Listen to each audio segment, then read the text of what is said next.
Hello fellow cyborgs and welcome back to my channel. Today I am here in some very poor lighting to give you a movie review. So I am a big Audrey Hepburn fan. I love a lot of her early movies like The Roman Holiday, Funny Face, Sabrina, Breakfast at Tiffany's even, but I haven't seen all of her films. One Audrey Hepburn movie that I had not seen until today was Wait Until Dark. This is one of her, I'm assuming, few psychological thriller, spooky, not absolutely just adorable movies.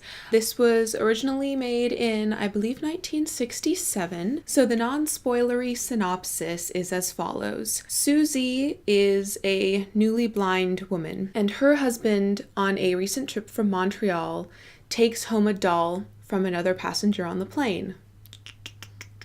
Mistake number one. Everyone knows, don't carry baggage that isn't yours. This was the 60s.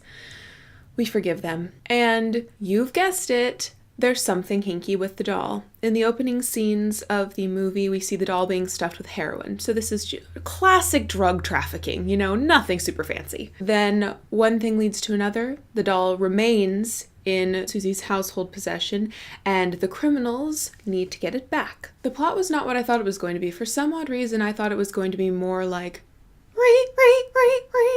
no de-stressing, but most of the movie, Susie isn't in immediate danger. Most of the movie involves the criminals duping Susie and taking advantage of her blindness.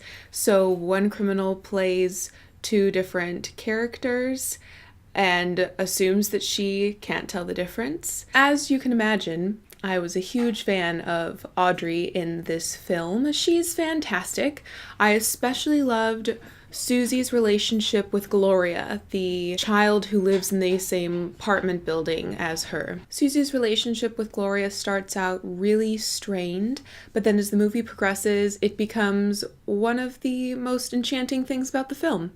And I say the word enchanting, but I kind of mean like hypnotic or mesmerizing, because there's very little about this movie that's enchanting. There are no sparkly unicorns in this movie at all. No sparkles. I want to say that Audrey Hepburn is in minimum 85% of the shots in this screen. And for someone who loves just looking at Audrey Hepburn's adorable face, this is an absolute plus. But it's just an amazing role. I was astounded at how well, not that I'm an expert, Audrey Hepburn conveyed the blindness without it being really over the top. Susie, as a character, was recently blinded, like within the last 2 years.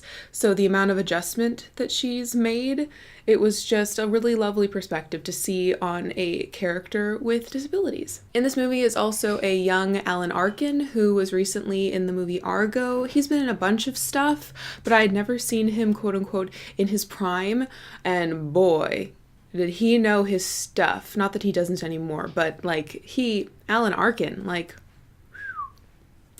you know things.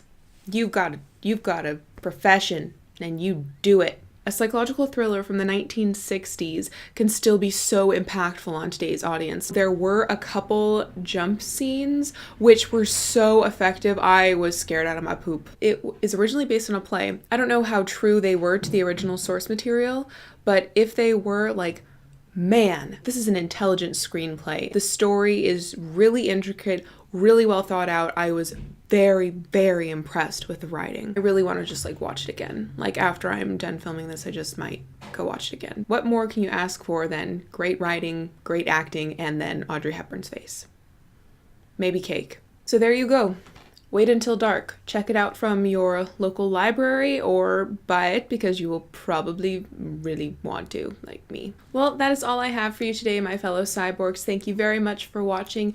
Don't forget to hit subscribe if you feel like that would be a positive thing in your life. And until next time, continue to be lovely. Outstanded. I was outstanded? That's not a thing. Astounded. That's the word.